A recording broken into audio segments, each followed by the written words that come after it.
We're literally like a body that another body comes through. There's so much here that is magical. I just think women are tapped into something that not even I can name. And that's what people have to listen to. And I think Ayurveda helps them because it gives people the ability to see beyond a paradigm of what they're being fed and believe that their inner state is real. I'm Riley Reese. This is the Sofia Unfiltered podcast where we bring together thought leaders, wellness entrepreneurs, makers, and emerging health leaders. We're here to have raw, unfiltered conversations because sharing your stories has the power to change lives, help others heal, and transform the way we take care of ourselves. Here we go. Hi, everyone, and welcome back to Sofia Unfiltered, where we talk about the things that truly impact your health, your energy, and your life. Today, we're diving into a deeply personal and powerful topic, fertility. More specifically, how Ayurveda can support your reproductive health, especially for women trying to conceive after 35. Today's guest is Heather Grzych, a board-certified advanced Ayurvedic practitioner. She's the president of the National Ayurvedic Medical Association, and she's the author of the Ayurvedic Guide to Fertility. She's also been featured in Yoga Journal and Sports Illustrated, and she hosts a top-ranked podcast globally, Wisdom of the Body. And she's also a mom. Heather brings a refreshing, grounded take on fertility and shares how Ayurveda can help us create space for the body to do what it was made to do. Welcome to the show, Heather. Thank you so much. I have one other job in there I just want to mention is baseball coach. Well, Mom, you wear many hats. Yeah, that's true. Well, I appreciate you coming in to talk about all things Ayurveda. But before we really dive into food and hormones and everything with fertility, I want to just start with a big picture. For our listeners who might be new to Ayurveda, what is it and how does this relate to fertility? Can we start here? Sure, absolutely. So, Ayurveda is a whole person, nature based form of medicine that originated on the Indian subcontinent, has been practiced for thousands of years. And I think in India, for example, they have, I mean, somewhere between 400 and 700,000 Ayurvedic doctors. And it's a whole huge medical system in India. It's something that over the last few decades, we've been training people on in the United States as well to fill that gap for nature-based whole person care. Here, I think, was all these different people immigrated over the last couple hundred years to the United States. And before they moved here, they had relationships with the plants where they lived, and they probably used local herbs and spices and, really understood the climates and all those things. And then when those people move to a new place, they have to learn about what they can use around them to be healthy and how the environment affects them and all that. And I think a lot of us, I will say me, probably all my classmates in Ayurveda school, everybody I work with has this sense that we are disconnected from nature in our modern civilization, that we love technology. And at the same time, it's almost like the more we get that, the more disconnected we feel. Additionally, like from the land, from the plants, from the things that we used to do very simply to be healthy. And so I think a lot of us try to get, one of my colleagues called it like grandma's wisdom. And I think a lot of the indigenous cultures have that. It's interesting in the US, we have indigenous people, but our culture didn't learn much about the local plants because of historically how things shook out with those groups. So I think a lot of us wanted to figure out how can we bring all this together?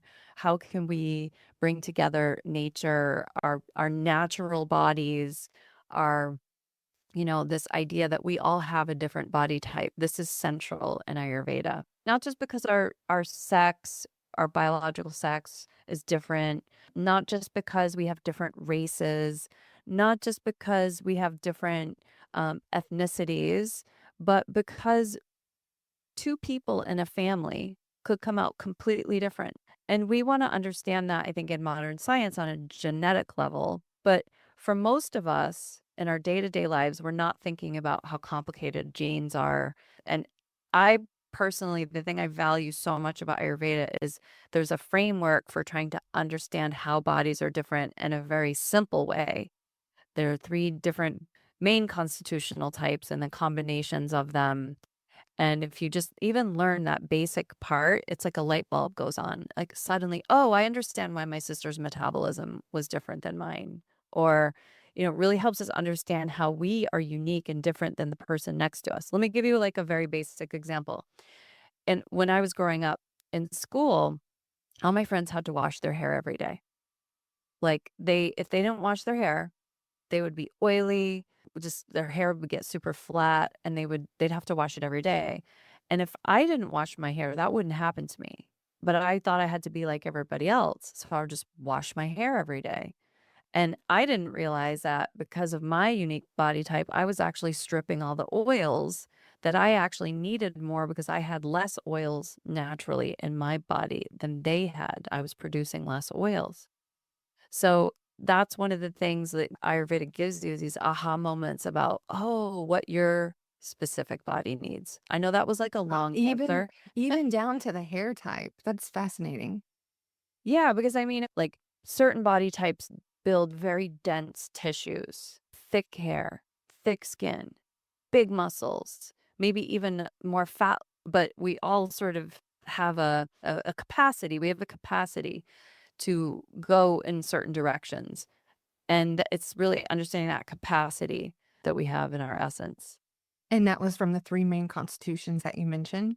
Yeah, and I don't like to throw out a whole bunch of Sanskrit at people because that's, they're all the words are quite foreign, but Vata, Pitta, and Kapha body types, and they're constitutional types, but they're also humoral effects on the body. So, for example, if you, regardless of whatever your body type is, because there's actually more body types. You can be Vata Pitta, you can be Vata Kapha, you can be The Pitta Kapha. combinations, that's right. Yeah. So that part can get kind of complicated, but I think the coolest part is like, all right, if you have too much Vata than what your essence is supposed to have. If you have too much Vata, that might show up in dryness, that might show up in erratic functioning of your body, swinging moods, anxiety, more chaos in your life, things that strip you and deplete you. Pitta is the second constitutional, but also imbalance pattern. If you have a high level of Pitta or too much Pitta, you're going to have inflammatory conditions. You're going to have red things. Like my face is right now, I'm not Pitta in my constitution, but my face is red right now because I just took a hot bath. Right. So my pitta is up right now, but it's that inflammatory factor. And it comes from foods too. So say you eat a bunch of like citrus fruits, tomatoes, when you get that acidity, that heartburn, that sour feeling in your body, that burning sour feeling, that's a pitta imbalance. And then when you go to kapha imbalance, that's the third category. That would be things that are growing on your body where they're not supposed to. You get skin tags, you're building little cysts or tumors, even like a benign or not benign, different growths that aren't supposed to be there, sluggishness, slowness, things like that. So when we see people, we know that, certain people are slower naturally or faster naturally. And we don't want to knock that. We don't want to say everybody should be the same, but we want to be who we are meant to be. And the doshas are the constitutions, just for those listening. So the constitutions are actually, they have prakriti. That's a different word. Okay. Yeah, dosha. So a lot of people will understand that dosha is the body type, but dosha means that which can go out of balance. So it's humoral effects of the body. So we talked about vata, pitta, and kapha. Air and space, vata. Fire and water, pitta. Kapha, water and earth, like muddy. Okay, got it. So now when we're talking about Ayurveda, what makes it different from conventional medicine? It sounds completely different. How does Ayurveda relate to fertility then? Yeah. I mean, Ayurveda is used as a preparation for conception. Ayurvedic therapies, treatments, practices, they are used to help people develop high quality materials in their body. Like we're saying, you have a capacity to be in this optimum range, and that's where we're trying to get you. And so the practices help people regulate periods, whether it's improve egg quality, whether it's get greater ovarian function, improve the sperm counts. These are all materials that are created as a convergence from your regenerative process of your body meeting how you eat, how you live, the environment that you're in. And those materials are going to be utilized if you get together with another person, either physically via sex or clinically in a laboratory. And so what we focus on is making sure that those materials are of a good quality so that it's not just can you, have a baby? It's like, can everybody be healthy in this process? And can the baby be healthy? So we're trying to get like the healthiest thing. And I think the reason that Ayurveda, lesser known as a fertility help, it has it teaches people how to be more fertile and what they can do about it, basically, whether that's through their lifestyle, whether that's through taking certain herbs.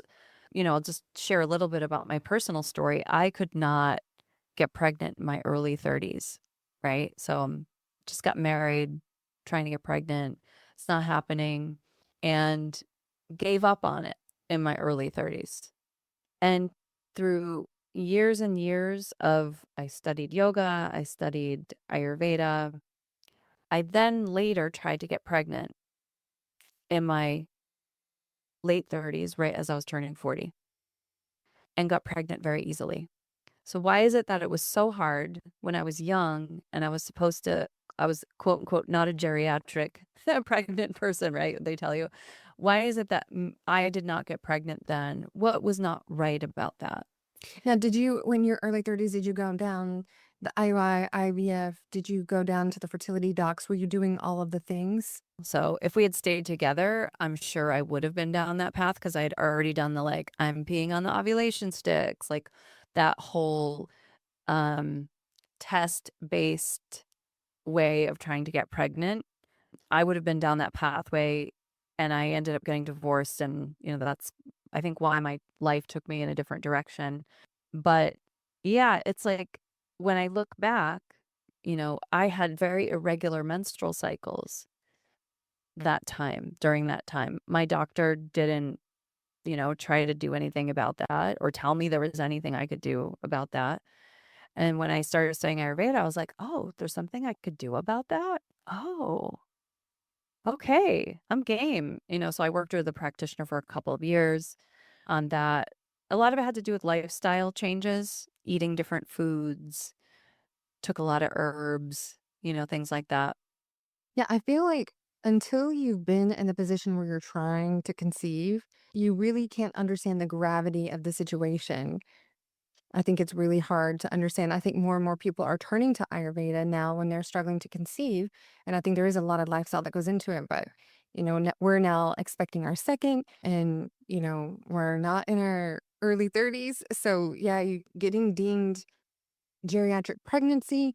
I think today it's very clinical. You go in, you take a test, they tell you your levels are XYZ, and here are the facts. You're probably not going to get pregnant. Your chances are point zero something percentage. And I think it's really hard to hear that from the traditional, medicine system, although it looks legit on paper. Mm. So I think for everybody listening who's trying to conceive, I think just having hope, one, is huge, right? And not losing that hope and understanding that. I love that. I think you said like your body's meant to do what your body's meant to do. We just have to give it the optimal space to allow it to do what it needs to do. And the Ayurveda lens, from what I'm gathering, is really helping create that whole lifestyle, whether it's food, sleep, movement, achieve kind of some kind of balance to help create the system for you to be able to give the material the space where it needs to do what it needs to do. Is that kind of how the Ayurveda relates to fertility?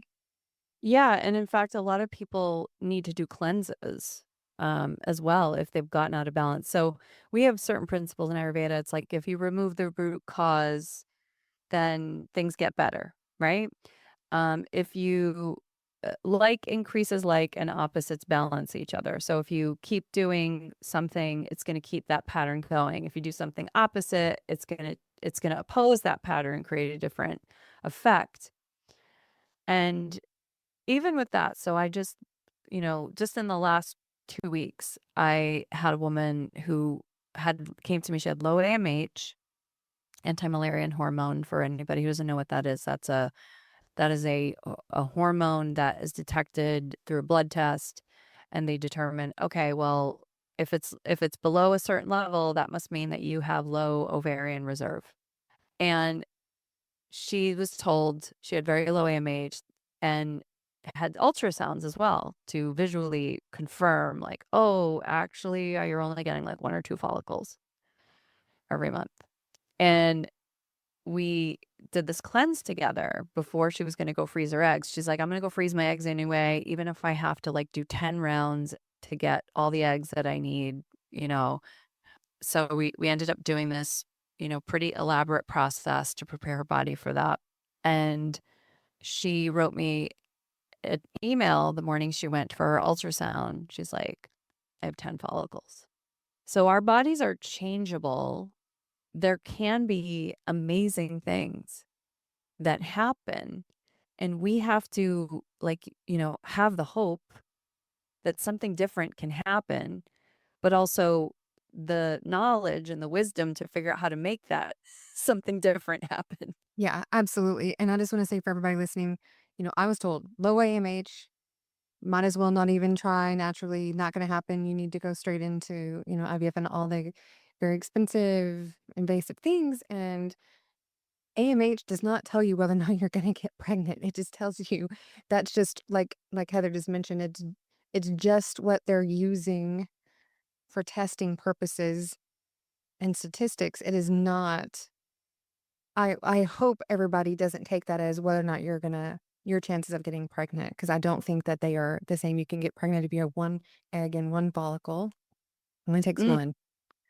And I think that yeah. was something that was really hard when you're listening to a lot of people and you go get these tests done and you have low numbers. You're like, it's going to be impossible for me to get pregnant with this because of this situation and because my numbers are low. And I think that it's a really bad place to start from when you don't understand the bigger picture and how you can change this. You only need one egg. You only need one I part of the material. I just hope people can understand that, because when it gets told to you a lot, it is awful. It is awful, and our minds are extremely powerful. So if we start to believe things that we hear, so there's actually a study that was done in 2007. It's called the Chambermaid study. So a study done in 2007 where these people that go and clean the hotel rooms, a group of them were told that what they were doing was exercise when they clean. Okay. A group of them were told is like, okay, you're going, you're vacuuming, you're washing, you're moving your body. That's exercise. Okay. And then a whole bunch of them were told nothing, like that, weren't told that that was exercise. And then at the end, the ones who were informed that their work qualified as exercise without changing any behavior, mind you, they perceived themselves as more active. And after 4 weeks, they showed significant improvements in their weight, their blood pressure, their body fat, their waist to hip ratio, and their BMI compared to the control group. Yeah, that's amazing. Yeah, that's placebo effect at work. And so people want to knock the placebo effect, but this is like your mind's influence on your body. There's an actual study that shows that these people were fed an idea and it affected them physiologically. So if we allow, and this is where it gets tricky. You don't want to think too unrealistically, Of right? course. However, it's a really hard situation to be in. You get older, you're already called a geriatric on paper pregnancy.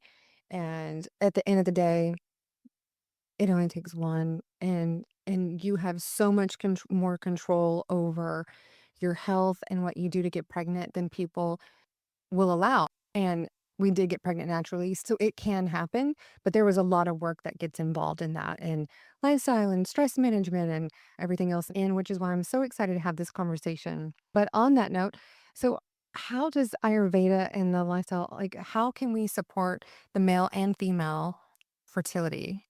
Yeah, there's a really easy framework, right? And then there are the specifics within the framework, right? So the framework is you have a seed, you have a season, you have a field, and you have water. It's like a gardening reference. So seeds are the egg and the sperm. Make sure those are healthy. they're functioning well. There's enough of them, or they're of good quality. They can meet each other, right? So the seeds and the season is the second part here. So the season would be the time. There's a certain time that these things happen naturally. Got to get the timing right. There's certain life phases, sure, where it's easier generally to have these things done as well. Also, that the seasons affect our bodies differently. In certain seasons, we're going to be more dry. In certain seasons, we're going to be more wet, and all of that, even as the weather changes, that affects our body. So season and climate, actually, the word for that in Sanskrit is the same. It's kala. So it's like the context. So it's the seed and it's the context. And then you have the field, and the most direct sort of field that we have for the seeds is the uterus and the spaces where the seeds travel through, fallopian tubes, and then the water. The water is, appropriate hydration, whether that's, drinking enough or not drinking too much, because you have people on both ends of that spectrum, like properly hydrating for your body, retaining the right amount of water versus letting it flow through you. So hormones and everything travel through water. Water is for mixing things. That's how things connect and come together. And I want to go back actually to field, because field, like I said, is this physical representation in your body. You can put your hands on your belly right now and feel where all this stuff goes on. Your belly is affected by the colors around you. It's affected by the food you put into it earlier. It's affected by the people around you and the things they say. It's affected by the news you listen to. It's affected by the whole environment around you. And you could even say, if you believe in such things, by the stars and the planets and the entire universe, that all of this is within your field, from a very small micro level to a massive macro level, and it is all affecting you. And everything converges together to affect your tissues of your body. So this inner knowing that something is happening with you is extremely important, and it's part of the calculation of when we work with people. Like when I do a session with somebody, it's like 90 minutes long, the first session. That's unbelievable amount of time. Well, you have to ask people a lot of questions, because nothing that happens to us physically is just physical. It's mental, it's emotional. Like I may have, somebody might have a thyroid issue, and they might be holding in a cry that they wanted to like let out for a month. I mean, emotions affect physiology, mind affects emotions, mind affects body, everything affects each other. So yeah, it takes a while to piece through that. And our medical system is just set up that you have to go to these like very specific experts on a part. Yeah, absolutely. And it could take you months to get in to see those experts. Yeah. I mean, to get the data sometimes, like if you want, okay, I want a lab test. I want to know like, how is my hormone level? Like I want to know that. And so I think the information is good and the knowledge is power. And I think, you know, you can go and get that stuff done yourself, but I think it is good to go through a doctor to get those things done. There are, a lot of places you can go. Plus, there's also tests to make sure, are you ovulating? Check your PDG levels. There's a lot of at-home tests that you can do as well, right? Yeah, totally. And I send people to get their blood work run as well, and I find it useful. I do. At the same time, there's an inner knowing. And, I think especially with fertility, it is legit spiritual the whole time. The whole process from leading up to it, you know, also requires that we trust ourselves to let go. Yeah. So let's talk about food for a minute, because that's where usually, right, people want to start, especially when it comes to Ayurveda, right? In Ayurveda, is it food is medicine? Oh yeah. Yeah. So, but the right foods depend on maybe the constitutions and the imbalances. Yeah, so there are certain foods that are building and nourishing and other foods that are depleting, right? And I think it's hard sometimes for people to know which category they're in. A lot of people think they need more nourishment when they don't. They just need to make sure they're actually assimilating what they're eating. So what you eat is important, but also how you're digesting it is important. And we want to make sure that you're eating the foods that your body actually wants. Like, does your body actually want that food? And that's a hard thing to identify because we have desires of the mind and we have desires of the body. And the desires of the mind can come from like, oh, memory, something we had before. It can come from, oh, I saw this commercial on TV and now I want this thing. So our desires of the mind are not necessarily the same as the desires of the body. A lot of the diseases that we have today are as a result of people listening too much to the desires of the mind and not enough to the desires of the body. And it can be very hard to piece through that. Now, one of the things I love to do with people that helps them sort through that is fasting. We all fast every day. We're not eating constantly. Even if you don't eat for like an hour, that was an hour fast. So everybody is expert in fasting. We'll just start there.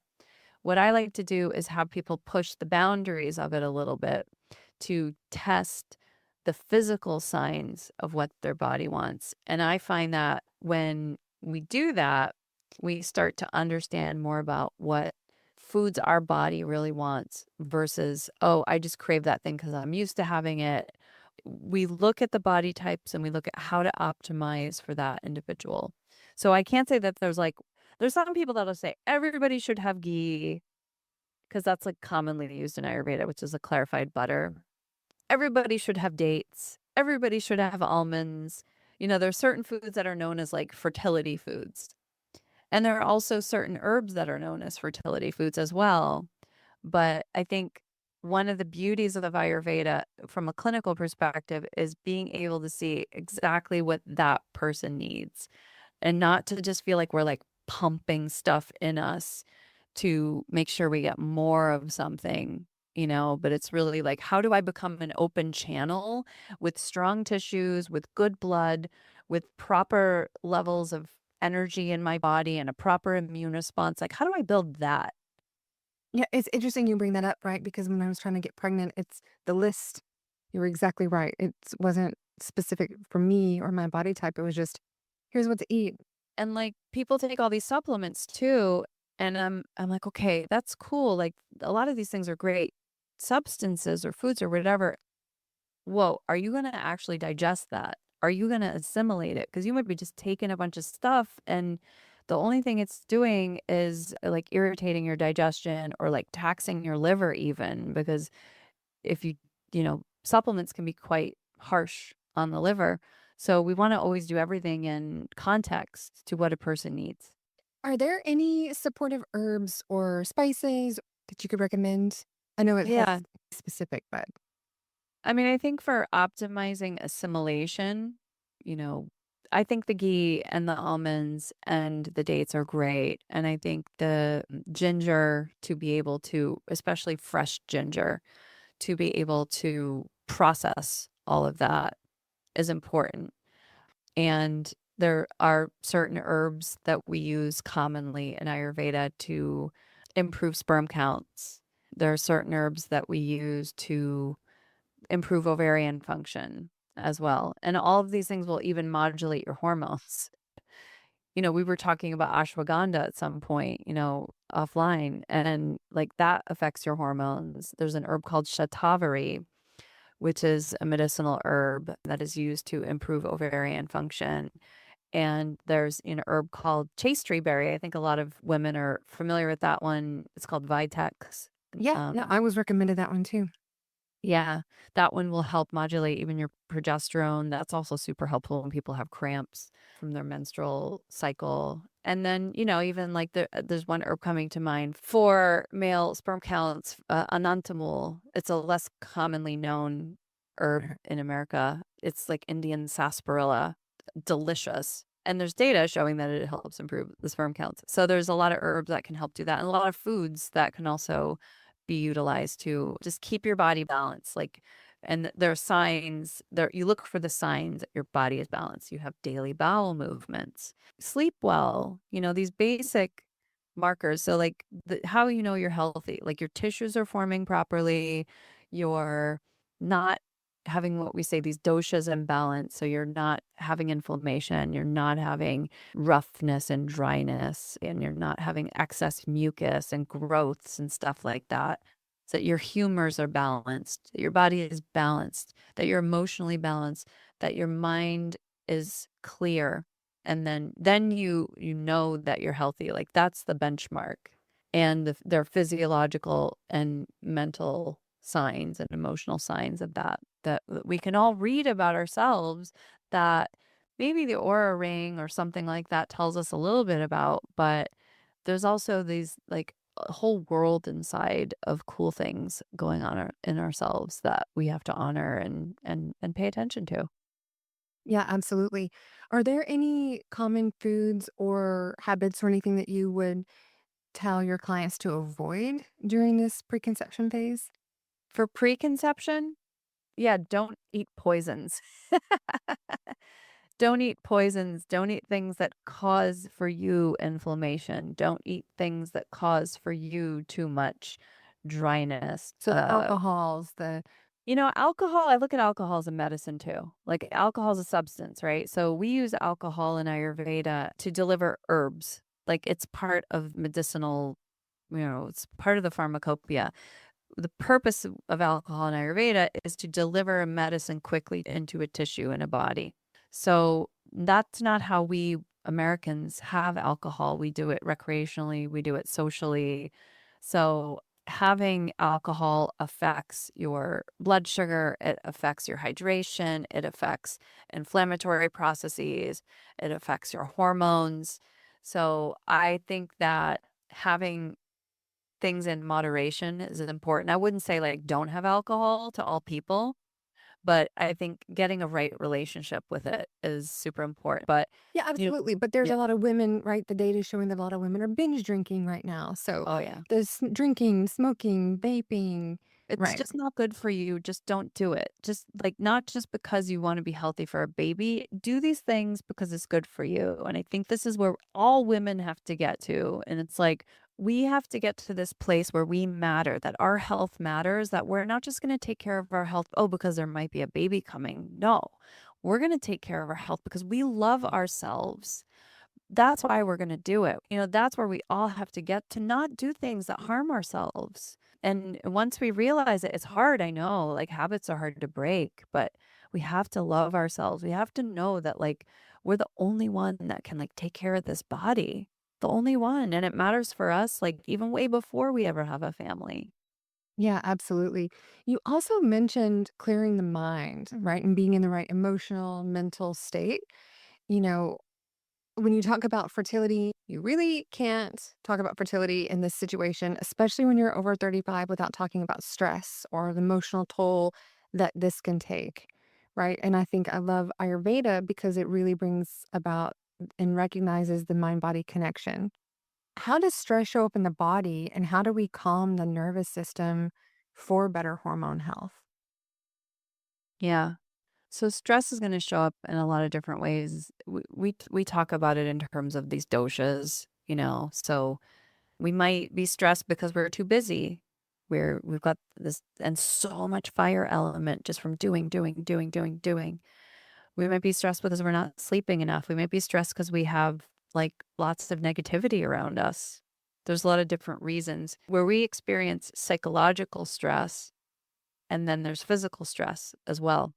And I think it's important to be able to piece through all of that because not all stress is the same. And so it's like one is our emotional responses, and our emotional responses are really, really amazing. And we love to just shut them off and stuff them down by being more busy and um it's not appropriate to have that emotion right now or whatever.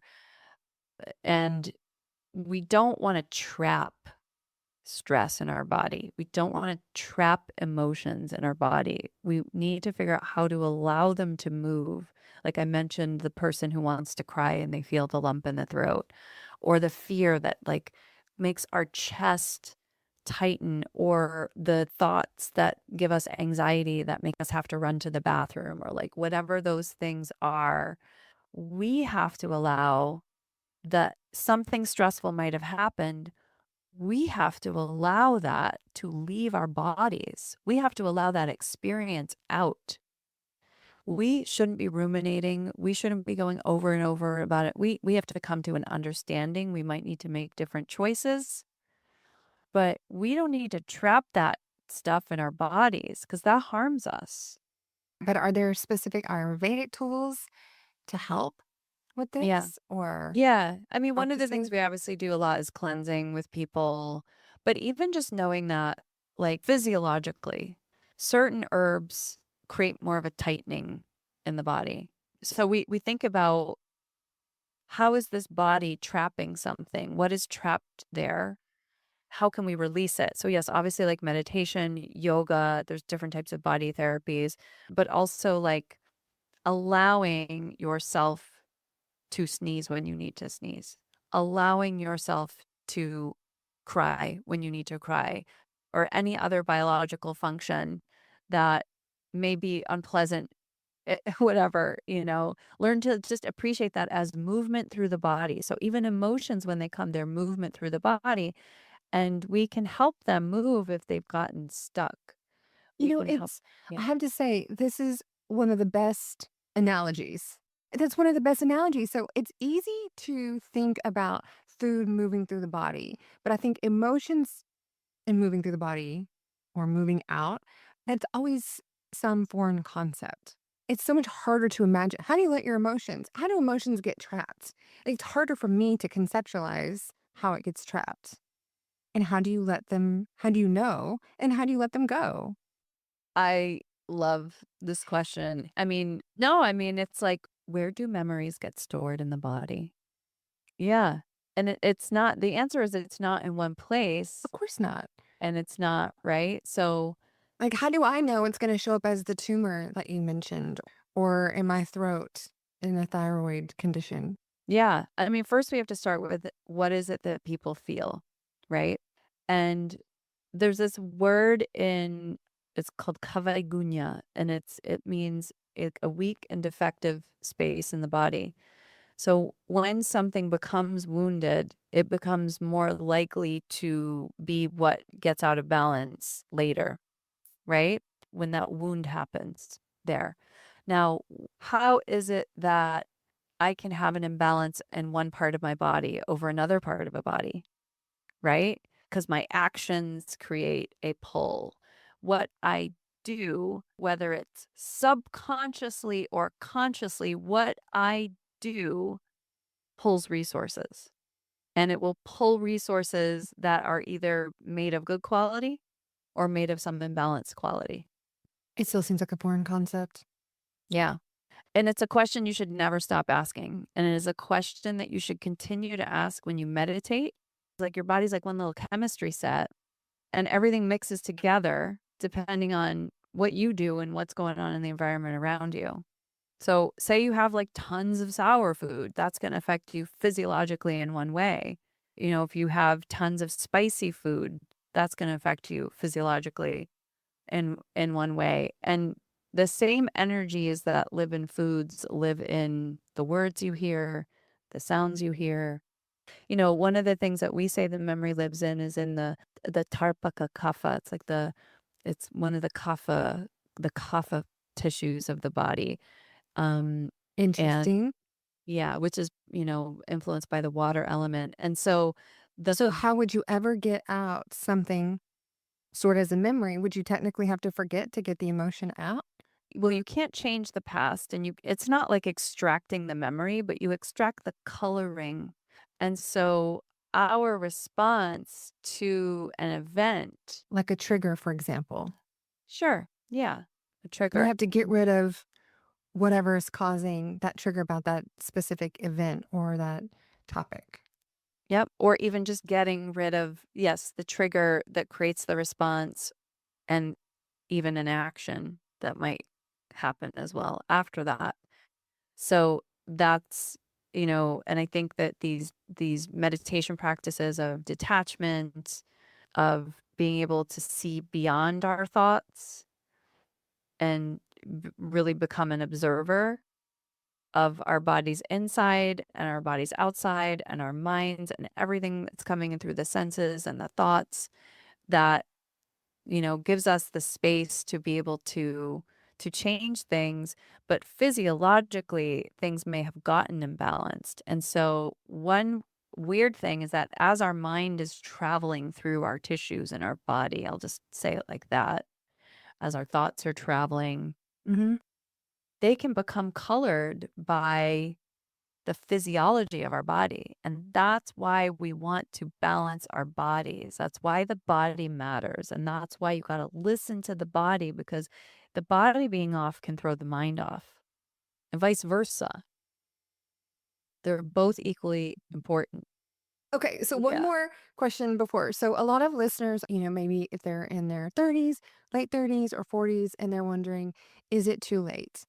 Right? I know you talked a little bit about your journey, but how does Ayurveda view the fertility, the age? I mean, there is the understanding that there are certain times where things are more optimal. Like, for example, I'll just say, like, having a kid at 40, it's hard. You don't bounce back from sleep deprivation as easily. Like, so even if you can get pregnant, Ayurveda, pure Ayurveda, and what the texts say is that there is a better time in your life to do that. There is, for multiple reasons. And at the same time, we want to have families. And a lot of women have made decisions to wait. A lot of women have not made decisions to wait and have had to wait anyway. And then when I hear you saying like 30 and 40, I'm like laughing inside, not to make light of it, but I'm like, I have a client who's pregnant in her mid 50s right now. You know, That's what our listeners need to hear. Okay. I mean, it's But there definitely isn't, less likely, right? And yes, it's gonna, absolutely. yeah, But in the Ayurveda lens, it's just getting to a grounded, balanced place to give your body the best chance of success it needs. Is that right? yeah. Yeah, and again, it just comes down to I think women know. I just think they know. I mean, again, it just like this is we're literally like a body that another body comes through. There's so much here that is magical. And I think that I just think women are tapped into something that not even I can name. And that's what people have to listen to. And I think Ayurveda helps them because it gives people the ability to see beyond a paradigm of what they're being fed and believe that their inner state is real. Like, because women are so complicated and so incredibly complicated, right? And so incredibly variable and shape shifting, that we make it hard for people to have a very defined reality, a very defined truth of things. And you need defined truths of things in life if you want to sell things, if you want to make money, if you want to have scalability, all that stuff. And that's what our health system is based on. But there's also the true reality, which is that we are much more complicated, and it's hard to study that. But you know what? You can study that because you are sitting there with your body and you can feel it and you can observe it and you can test it out. And it's incredibly empowering. And it's the power that women have. It's how we take care of children. That's when women start getting all those connections when we have a baby, because we're like totally tapped into that like animal primal thing, which is, an older intelligence that we can tap into that now, even before we have a baby. We can tap back into that cool intelligence. And I think Ayurveda helps us do that. That is a really, really unique response. One of the other questions I had was more like, acupuncture, when you go to the IVF clinics, and I was going to ask if Ayurveda has the same support going through any kind of assisted fertility. It's more tangible than Ayurveda as a whole medical system. And in fact, Ayurveda has marma therapy, which what I was told in school, and mind you, my teachers were Indian. I was told that acupuncture came from the Ayurvedic system originally, and then they refined it. So it's like one of the oldest medicines on the planet. And my friend Anisha Durve actually wrote a textbook of the Marma points from Ayurveda and the acupuncture points in the body, and there's like 2/3 overlap, I think. So, they're related, but in Ayurveda, we do a lot of home care with people. So in any session that I have with somebody, I might be giving them food recommendations. I might be talking with them about herbs. I might be saying, oh, you should put this particular type of oil on your skin before you shower, or you should be dry brushing, or there's a procedure with ghee that you can do on this part of your body, or you can yoni steam. Like there's various types of interventions that we would recommend people do as part of their home care routines, and also sometimes cleansing therapies and things like that. There are people as well who will perform certain treatments on you. So certain treatments like Shirodara, which is like a pouring warm oil on the head, and it's like it just coats your head and it just keeps pouring this stream of warm oil on your head for 20 minutes, and you don't have any thoughts and your brain shuts off. There's a lot of skin focus because we know that we can deliver herbal medicines through the skin and to deliver certain parts of the body. So there are some people who will do Ayurvedic body therapies on you, but I personally have enjoyed as a practitioner to teach people how to do things on themselves at home. Yeah, so we do a lot of oil therapies in Ayurveda. I mean, not just oil therapies because they're, everything's relative where some people have enough oil, and oil also has a purpose, as a medicine. What is the purpose of the oils and the oil therapies? Is that just for people who are more dry? Or is that like the water concept where it's like love? I think what you were saying, it helps everything pass through. Is it kind of that You same got it. I concept? mean, both of those things that you just said, dry, love. So the word for oiling practice is snehana, and sneha means love. And yeah, so like that's definitely part of the oil, but another part of the oil is that it can be cleansing in nature when it's done as part of a multi-part procedure. So oil, like there's certain toxins in your body that are water soluble, and then there are other toxins in your body that are fat soluble, meaning like you're not going to be able to get rid of them unless you use a fat to pull them out. In these cleansing procedures, are you drinking the oils? Oh yeah, we do a lot of that. Oh, okay, okay, okay. Not for you because you're pregnant, by the way. We're not doing any sort of stuff like this with you. That's why I feel like even if there was something that I could ask for our listeners who may be interested, I feel like none of this is blanket advice at all. It's very high touch, and I think that, it's for me, I remember I bought an Ayurveda book before I decided to study Ayurveda or like work with a practitioner. I bought an Ayurveda book. Like I wrote an Ayurveda book. I wrote the Ayurvedic Guide to Fertility. I think it's a great like 101 about Ayurveda. I wrote it for people who didn't know a thing about Ayurveda, but who were interested in fertility and who wanted to actually like understand what they could do about it. So, it doesn't go into all the detailed like cleansing techniques and stuff like that, but to show you that they exist. I bought a book. I bought like a textbook from India that was translated from Sanskrit. And I read it and I was like, oh my God, I know this is so brilliant, but I need somebody to help me understand it. Like, I need a guide. Yeah, absolutely. And in this case, until I went to the naturopathic, I didn't know about the chasteberry, the Vitex, but I will say with my first son, I was pregnant within a month of starting it. Yeah. And then the second time around, I will say that was very disheartening.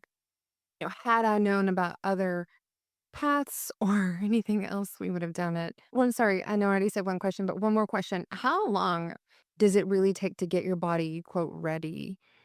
I mean, we typically say start 3 to 6 months before, you know, I think I was doing it 2 years. Like for me, it was elaborate and depends on like the level of stuff going on with somebody too. And, I had somebody who, this one I just talked about, who, had the improved follicle count. She already was like really had a lot of really good health routines and already had done a lot of work, I think. And so it depends on where someone's at as well. But I think generally 3 to 6 months. And then, it's like your follicles that grow, like they're all kind of like growing at different stages and different rates. And like, we're not like a factory where like things are happening in perfect, line order or whatever. Like things take time to emerge. And so, generally I think 3 to 6 months is a good period to prepare. Heather, thank you so much for sharing your insights. This has been such an empowering conversation and a reminder that fertility is so much more than just the biology. It's really this whole nourishment and balance and care. Before you go, a question that we do ask all of our guests is if you could share what are 3 fundamental pillars that contribute to your well being? I would say your mental health, your physiological health, and your emotional health. And all three of those parts have to be integrated and understood how they all affect each other on a day-to-day basis. So your mental health, your thoughts affect your emotions affect your body affects your emotions, your body affects your mind. So it's sort of a multi-directional impacts, and making efforts to understand yourself in each of those areas and allow for freedom of clarity that you can get by understanding things. And where can our listeners connect with you and learn more about your work? So my website is heathergrzych.com. That's Heather, GRZYCH.com.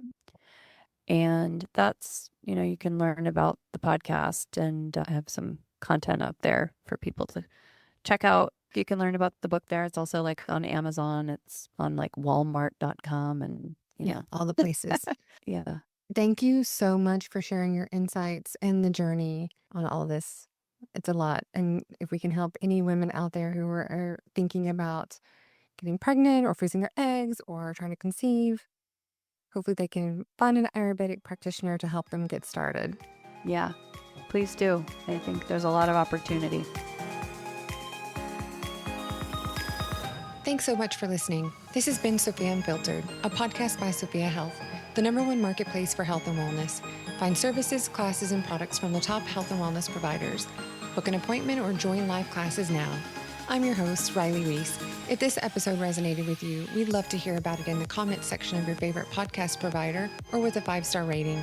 Let us know what your biggest takeaway from this episode was, or share it with someone you hope to inspire. Join us again next time for more real conversations, stories, and insights that help empower you with the knowledge and inspiration needed to transform how we care for ourselves.